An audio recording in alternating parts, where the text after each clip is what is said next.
Are you looking to do deals and master flipping houses? Welcome to the DoDeals Show with our host, Mr. Tim Mai.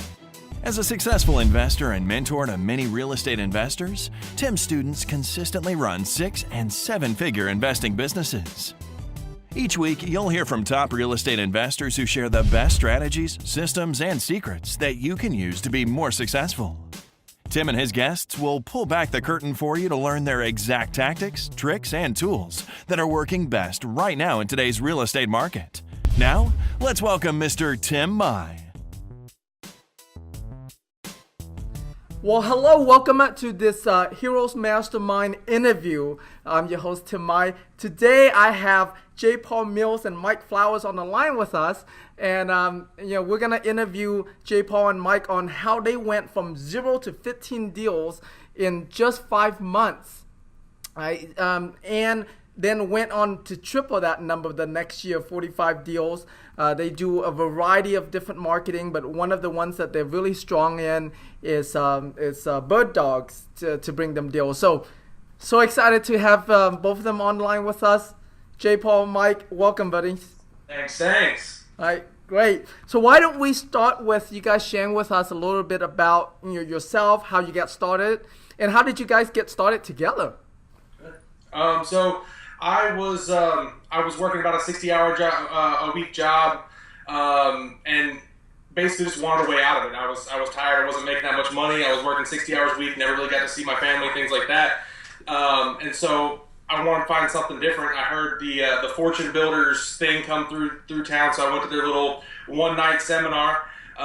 Went to that, ended up signing up for the weekend, and I think it was like $150. Went to the weekend seminar. At the very end, the last day, they started talking about wholesaling, and I didn't really have a ton of money. Like I said, I was working a 60-hour a week job, but I wasn't making that much money. I was making I really wasn't making that much money. So I didn't have the $30,000 to pay into the course. So I just took that, and I went online. I found tons of different free information online where you can learn how to do wholesaling and things like that, and just really got started. So I started putting out some bandit signs, and this guy calls my bandit sign, and so we're talking. We decided, okay, well, there's this deal that he saw on Craigslist, so we went out to it together. We talked through that deal. Ended up they wanted $55,000 for the house. We ended up getting it for $22,000, and since then we've been working together. That's awesome. Wow. Now, a little bit about me. I mean, I've been in sales my whole life. I've got 3 children of my own, and I was selling cars for Toyota at the time, and working every Saturday, and working like Mike was doing. I mean, 60, 70 hours a week, just hustle, and I just got burnt out, man. I knew there was more. All my brothers, I'm the youngest of 4 boys. All my brothers are in trades, building houses from the ground up. I mean, they're all in trades. So I was like, well, I want to do something like that, maybe flip houses or something, but I just didn't have the capital to buy it, rehab it, and then put it on the market. Right. So I was like, how are these people doing this? No money out of pocket, no credit, flipping houses. So I heard about wholesaling, found out about Sean Terry, listened to a lot of his stuff, and I just started networking and calling any bandit sign I saw. And like I said, I saw Mike's bandit sign. Of course, I called Mike. He's trying to sales pitch me over here. He's like, hey, what's your situation? You got a house you want to sell? I was like, no, man, let's just work. And I'm new in the business.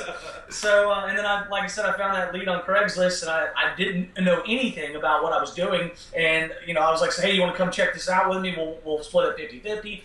And we just started like that and just started doing deals that way. So, and that was July of 14, and on October of 14, I walked into the dealership, and I was like, I gotta go. And then December of 14, I walked into my job and said the same thing. I was like, see you later. So you're full time now. That's awesome, super inspiring, and out of that, like I have a really good tip for all the single ladies out there. If you want to find good-looking real estate investors, call on bandit signs. Yeah, call bandit signs. You'll find some people. There you go. I don't have a house to sell, but are you looking to go out? Awesome. So so share with us what that journey was like, because to go from 0 in July of 2014 to 15 deals by the end of the year is like pretty big accomplishment, right? It's crazy because, I hear stories, especially in our local area. There's people that it takes them 6, 7, 8 months to do their first deal. So I would give anybody some advice. Don't give up. I mean, it was favor from God on how we just hit the ground running and closed 3 deals and made 30 grand within our first 45 days. I mean, that was awesome. But it doesn't happen like that for everybody. So I would just give anybody out there that's listening advice just to don't quit. Don't do one mailing campaign and, I didn't get a deal, it doesn't work. Well, yes, it does work. You got to keep doing it. Don't put out 5 bandit signs and, I don't get any phone calls or the leads aren't good enough for wholesales. It doesn't work. You got to keep doing it and it will happen. Yeah. You just got to be persistent and keep doing it. A lot of people think that wholesaling's easy, get rich quick. It is work, man. It really is work. Mm-hmm. So, and the biggest thing is a lot of people want to learn every single facet about wholesaling before they start into it, and that's the worst thing you can do. I mean, in my opinion, we didn't know that much when we first started. We just started putting out bandit signs. When we had to bring the first contract to the table, it was just like, what do I put where? What do I do? So, I mean, we just watched YouTube videos, looked at that. People like to learn and keep learning and learning and learning, but at a point you got to start doing it. Yeah. And that's really, I think, what separated us more than anything else is the fact that we just started doing it and we learned as we went. And I think that really separated us from a lot of the other people is because we weren't scared to commit and do the deals and sign the contracts and get the stuff done. Yeah, do you want to make sure you're not doing something illegal? Yes. You want to make sure you're not doing something illegal. But beyond that, I mean, knowing every single facet, you don't need to know that right away. Just get started, get moving, put out the marketing, put out the bandit signs, put out the letters, things like that. Get those calls coming in because, like we tell people that we teach all the time, it's, that first call that you do, you're going to suck. You're going to be really, really bad. You're going to stumble over your words. You're not going to know what to ask. But after you get through that 100th, that 1,000th call, you're going to be very comfortable on the phone. You're going to be able to do that. And the same thing with appointments. Even if you don't think you're going to get the deal, still go to the appointment because you're going to be able to learn how to build rapport. You're going to be able to learn how to talk to people, be able to learn how to negotiate, things like that you can only learn actually doing it. And so people, they like to sit there and learn and watch YouTube videos and listen to podcasts, things like that. Go out and do it. Yeah, take action while you're learning. Take action. Yeah, take action and actually do it. That's what we were doing. I mean, we were learning. I mean, I was coming home from my sales job and helping with the kids and getting the kids in bed by 8 o'clock. And from 8 till about 1 in the morning, I was listening to Sean Terry's podcast. I was watching YouTube videos. I was handwriting bandit. I mean, I was just doing things while learning. So, like Mike just said is, no, you're not going to know everything. We don't even know everything right now. I mean, we just picked up a deal last week under Subject 2. But I didn't know a lot about Sub 2, so I have a mentor. I ask questions. This guy's been in the business since you've been in the 02, 03. So I'm like, hey, Matt, I need to know what I need to do on this. And so I would suggest anybody to get under someone's wing that has done some deals, Sub 2, lease options, note and NPNs, whatever you're doing. I mean, just people that know how to do that. Ask them questions. Walk me through this. And if they, if you want to give them a little bit of the cut of the deal to help you walk through it, do it. Right. Yeah, it's just don't be scared to do things that you're not used to. That's part of the business. It's part of the business. Now, one of the things that I would say, we don't go into a seller's house and if we don't know the answer, we're not going to make something up and lie. We'll be like, hey, I have no idea about that. Let me call my mentor. Let me call someone that would know. And I would suggest new wholesalers or anybody in the investing world, get with someone, like I said, that's been doing it for a while. And if you have questions, see if the rehabber or the contractor or whatever can walk that property with you. And he will point things out that you might not have thought of. From mid-60s to mid-70s when they were doing aluminum wiring. Not everybody knows about that. So, there's things that you'll learn as you go through, but taking action instead of doing the analysis paralysis of just read everything and then not doing anything about it. Too many people learn, but if they don't do anything with it, it's just like a doctor. If he goes to all these years of school but never goes into a practice, well, what is he doing? Right. Yeah. So let me ask you this. Did partnering up with each other helps that, taking action part of it, where now you guys, holding each other to account, you feed off of each other's energy, each other's enthusiasm. So would you recommend, well, I guess, let me go back to ask you in a question. So did that help you guys, like being partners? Definitely. I mean, I definitely think just having both of us sitting there and being able to bounce ideas off each other, being able to, kind of feed off. So there's some days where, one of us doesn't want to do anything, but the other one comes in, we figure it out, we make it happen, we make things happen. And having that ability to keep each other accountable, things like that, that helps a lot to really keep you motivated and keep you going. Mm-hmm. Well, it's just, back on that sub-2 deal. Mike here didn't even know anything about it. I was in Biloxi. I get the phone call from a guy I go to church with, basically that bird dogged the deal to me. I locked it all up with sub-2, and I did all this. I ran all the comps. I did all the numbers. I went and had a contractor meet me there. We walked through the property. Then I call him. I'm like, hey, we just picked up another rehab. He's like, oh, awesome. I'm sitting at a blackjack table. I had no idea this was going on. He's like, cool. So, yeah, I mean, it's just, there can be things can be done, we've had people say, well, doesn't it stink to split every deal? Because we each have our own entity. We are married as far as the teamwork, right. And he is the missus. No. You can't be pulling that out now. We already talked about this. But I mean, we're married as far as teamwork and all that and what we do, but we both have our own entity. So if there's something down the road that happens in my life or in his life, we don't have to split everything up. But we JV with everything. We have JV on everything.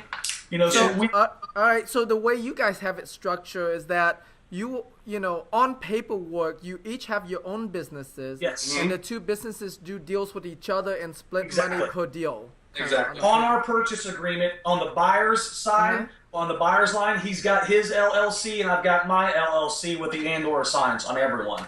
And if we say if by chance he happened to sign something up, then we'll do a JV agreement. But I mean, we split everything down the middle. That's cool, and I like that setup a lot. I mean that. It's clear. It's clear, and if it doesn't work out for whatever reason, it's super easy to separate. To walk away. Yeah, and so all we have to do is finish the current stuff we have going on, and then we can go on about our business. So yeah. I mean that's I do the same thing. I recommend I don't ever go into a business partner with someone without first doing some deals with them to learn the personality and learn how we can best work together. Well, the strong suit you don't have to have an incorporation together or the same LLC. Right. We don't have to, because you can have a joint venture agreement that lays out all the guidelines. So, because there could be, like I said, there could be things in my life that maybe one day I wake up and say, you know what, I'm moving to Costa Rica. And then he's like, well, wait a second, what about our business? I'm not saying that could happen. Great. I would love to, go live in Costa Rica, something like that. I'd probably just go to tell you the truth. But it's so much easier because you can do everything with a joint venture agreement. Right. Awesome. So let's talk about, those 15 deals that you guys did. Where did you find those leads? Walk us through the process so that way if someone was to learn this and they say, all right, we are now in August, right? This is not July, but we're in August and I want to do 15 deals from now until the end of the year. What should I be doing? So how did you guys do that? The biggest thing is everything we did was manual. We did a whole bunch of, it was all manual work. So we did handwritten bandit signs, which accounted for a lot of our deals. I would say between 80 and 90% of our deals in that first 6-month stretch were from bandit signs, and we would handwrite every single one of them. So there's a place in town here where we could go get. I think there were 6x4 sheets of yellow. 4x8. 4x8 sheets of yellow coroplast. We would cut them, and he would write them because my handwriting's terrible. So he would write them, and we would go out and we would stick them everywhere. We'd put out about 100 bandit signs a month, and those were all handwritten. We'd also do what's driving for dollars. We would go out, we would drive neighborhoods, we'd find what looked to be vacant houses, we'd put them on a list, and we'd handwrite them, yellow letters. So those are the kind of things that we did. We also, a big step to help us get a lot of buyers on our list was joining our local RIA and finding those people that are actually doing deals in the market and getting them on our buyers list. So, our average turnaround time on a deal is 21 days because we can know within a week if that deal is going to actually get assigned, and then our guys know within 2 weeks whether they're going to be able to close or not. So normally within 21 days from signing it up, we have the thing closed, as long as the sellers are okay with moving it forward. So that was a big thing, is being able to build that buyers list from our RIA, and then we just did a lot of manual work. We worked a lot those first 6 months. So we would do our normal job, and then we would come home, work till midnight, and then all day on the weekends getting all this stuff done, putting out bandit signs, writing up these letters, doing this stuff. But it got us a lot of deals. Yeah. And I mean, the bandits and handwritten bandit signs really did do it for us in the beginning. But like we were saying, earlier, that there is in our market, there are so many people out there doing it because the fortune builders groups come through and the flip or flop group or all those success all path, those mentoring all the mentoring, the guru groups come through. People hear about wholesaling and they start doing it and it floods the market. But then, like we talked earlier, then it kind of dies out. Right. Then it goes back up, then it dies out. So just be consistent. So that's what we were doing with our first 15 deals. I mean, we're just being consistent and always taking action and doing it. And I mean, we're averaging $8,000 to $10,000 per assignment. Now we've done some $2,000 assignments. The largest we've done was a $23,000 assignment, and that was off of a bandit sign. So I mean, we're just taking action and doing it, and that's what we're doing. There's an area here that we put out 20 bandit signs. We got 2 calls with those 20 bandit signs. The first one was code enforcement. The second one was a deal that was our highest profit deal and the least amount of time we've had a deal ever. Yeah. So, I mean, if you only get 2 calls, you can still get a deal. Right. And what did you say to the code enforcement?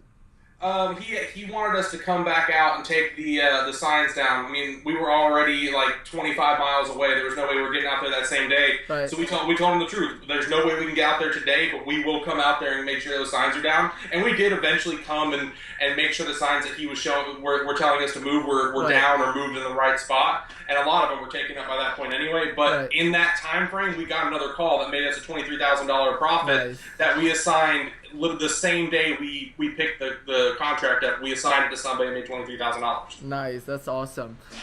And then how many signs did you guys put out per week, per month?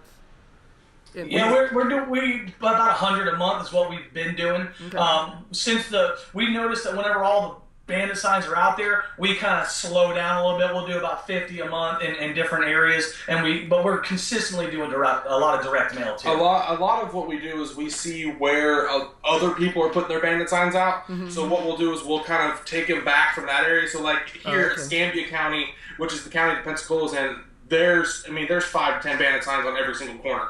But if you move 2 counties over, Okaloosa, which is another one we're just a little ways away from there, we put out most of our bandit signs there now because there's not a lot of people putting them out there. So there's not a lot of eyes on different bandit signs out there. So we put most of our signs out there. And we still put out between 75 and 100 a month. It's just not in the same locations every time. It's just we try and vary that up to try and get the most exposure for our signs. Right.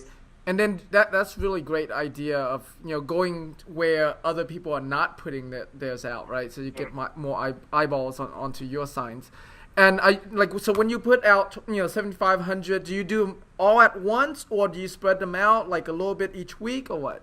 I try to do 50 every other week. 50, okay. And I have somebody that puts them out for us, and he puts them out 50 every other week. We have an area that we're going to start doing it because there's an area that we really want to hit with bandit signs, but every time we put them out there, it seems like within a couple of days they're all pulled up. So what we're going to start doing is on Friday nights he's going to put them out, leave them all weekend. On Sunday night he's going to take them back up for me. So he's going to do 50 like that. We'll do that once or twice a month so that we can save on some of those bandit signs because putting them out and having them out there for a couple of days really isn't getting our money's worth on these bandit signs. So if we can put them out, pick them back up, we may lose a few, but it'll be better than losing all of them. So we'll keep doing that back and forth as well. Gotcha. Great. Now, I know you guys have expanded into, getting a lot of deals from bird dogs as well. So can you explain us, who are these bird dogs, how you find them? I would say just talking to people. You got your circle of friends. I would suggest using any kind of free marketing tool that's out there via Facebook, Craigslist. I've seen people put Craigslist ads out saying, "Hey, would you be interested in making $500 to $1,000 for making some phone calls or giving me some phone calls or anything like that?"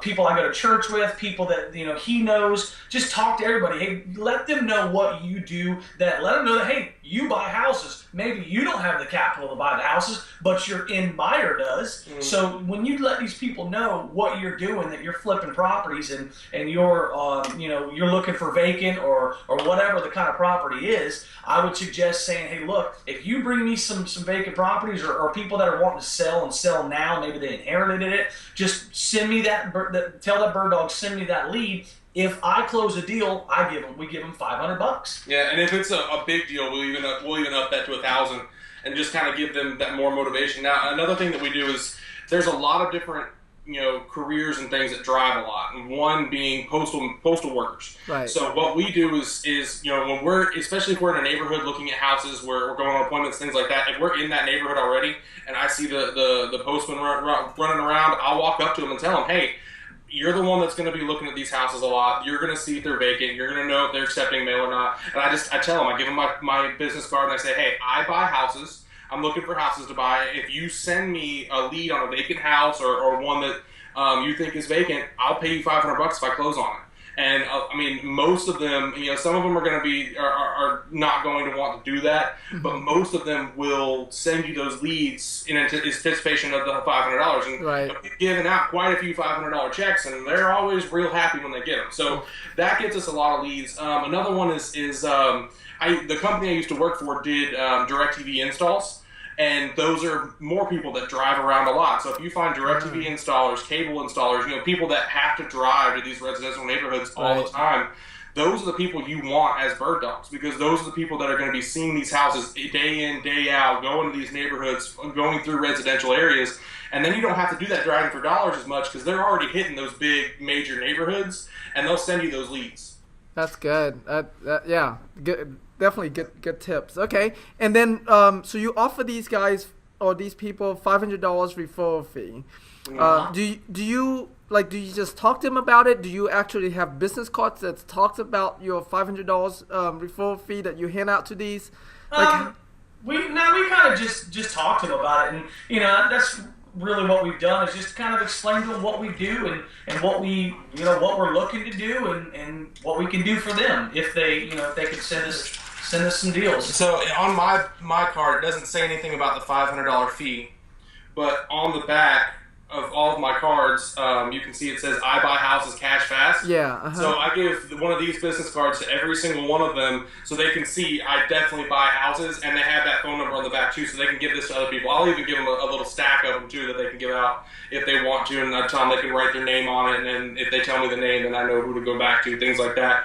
That way, it gives you a little bit more credibility when you're talking to these people if you instantly have something that tells them you buy houses. So I put that on the back of every single one of my business cards so that they know, okay, this guy actually does buy houses. He's ordered cards with all that stuff on there, so he does buy houses. It gives you a little bit more credibility that way. Right. Yeah, and what I love about what you guys are doing and how you're doing is you keep it super simple, right? So so far nothing we've heard has been complicated or that requires a lot of thinking or a lot of work. It's just doing it, right? Yeah. So that's really great. All right.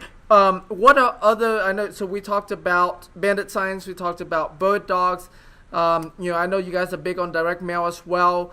Who do you mail to? How do you get your list? Well, what we do is, we do the typical absentee owner list, but we try to target higher equity, and sometimes we'll target age group like 55 or older. But a lot of people that are doing direct mail do absentee. So whenever we send out direct mail and we go on an appointment for that motivated seller lead, a lot of times they're going to have 4 or 5 other letters from your home investors or whoever. Right. One good thing we go back to networking a little bit. One good thing with us is since we do so much networking, we know almost everyone in this market that's doing this. When we talk to a seller, we can go through and tell them, these are the people that are sending you mail. We know them, they're good people, and that kind of builds us credibility as well because they realize we're obviously doing things in this market because we know all these people. So that gives us a little bit more credibility. So that goes back again to do that networking. Make sure you know everybody in the market so that you sound like you know what you're doing. No matter, even if you've never done a deal before, you will know all these people. That builds you a little bit more credibility for you. Mm-hmm.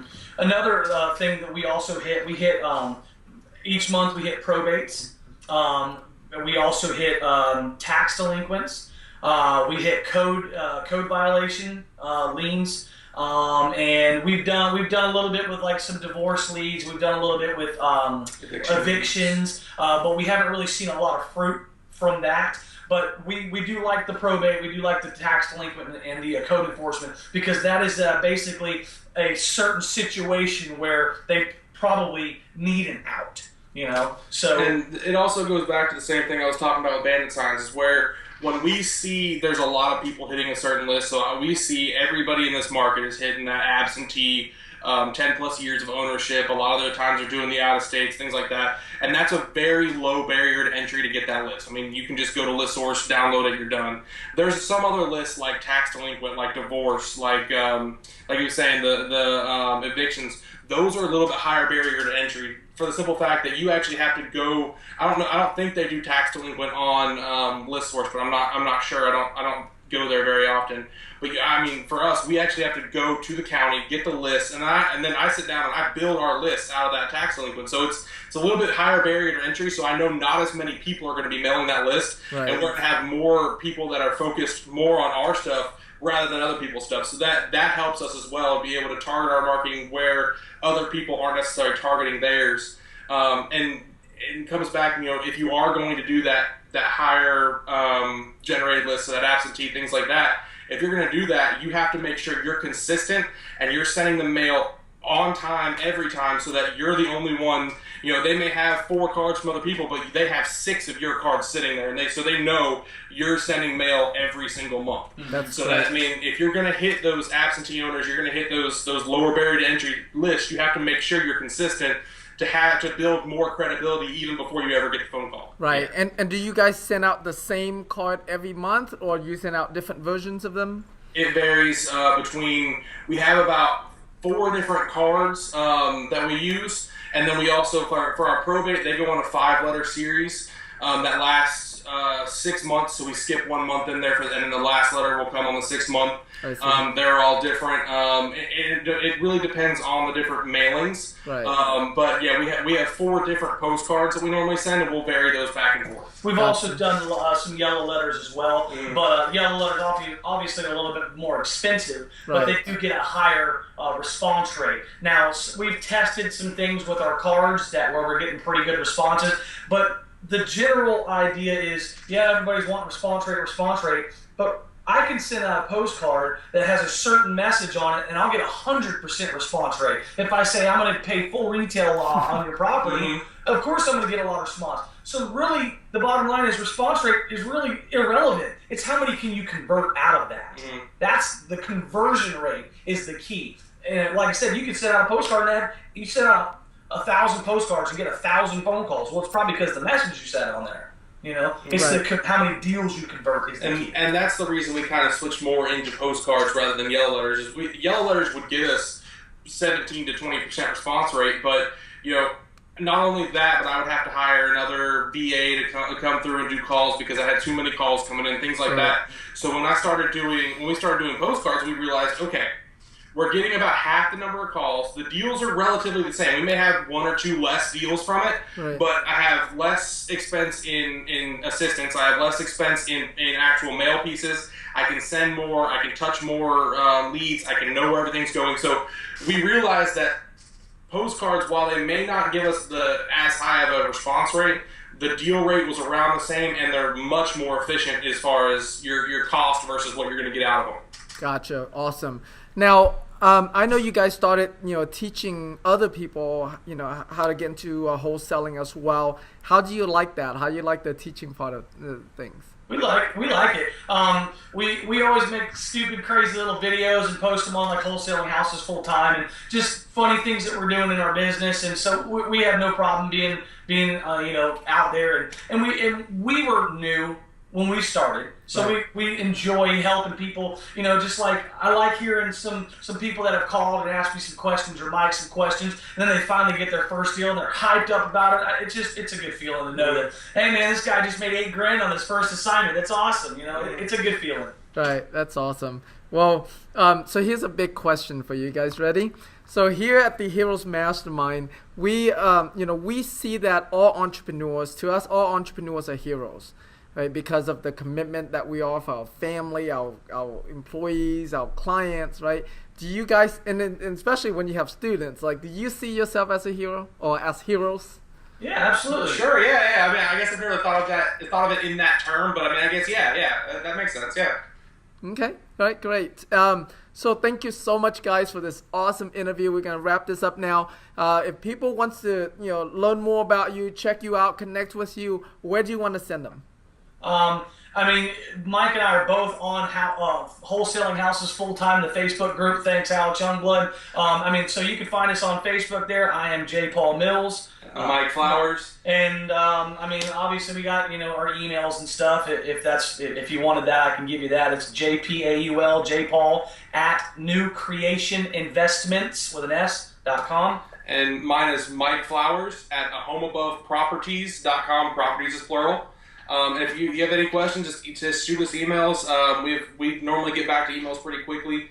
If you want to see some of our videos, we put out some funny stuff. We actually, I don't know, have you ever seen the movie Office Space? Oh, yeah. We did the printer, the copier printer scene. We did that with a vanity recently, so that's up there. That's over at Northwest Florida Real Estate on YouTube. So if you want to check that out, you can check those out. Or just shoot us some emails if you have questions. Awesome. And is there any resources that you guys are looking for that perhaps someone watching this video might be able to provide for you? Well, we're always looking for new motivated people that want to get into the business and want to learn. Just contact us. We're always looking for people like that because we can help you to learn your business and things like that and build everything with you and teach you to do those things. We're also always looking for people that have money that want to buy properties. We're always expanding our markets to other areas. We also have a lot of networking that goes out to different places in the country that we get deals from California, from New York, from things like that where we can't do anything with them here, but we'll always outsource those to somebody else. So we're always looking for people that want to get into the business or have some money that want to buy properties, things like that. Yeah, always. Awesome. Well, thank you so much, guys. Really appreciate you. It's been an awesome interview. I'm honored to I'm very inspired to see your success, right? 2014, that's only 2 years ago. Yeah. And, the amount of, deals, the amount of accomplishments you guys have achieved in such a short amount of time has been incredible. So congratulations to both of you. Thank you so much. Thank you for having us. Thank you. Awesome. All right. Well, happy investing, everyone, and see you on the next interview. And that's our show for today. If you have any questions or would like to get further training from Tim Mai, please visit our website at www.dodeals.com/Tim.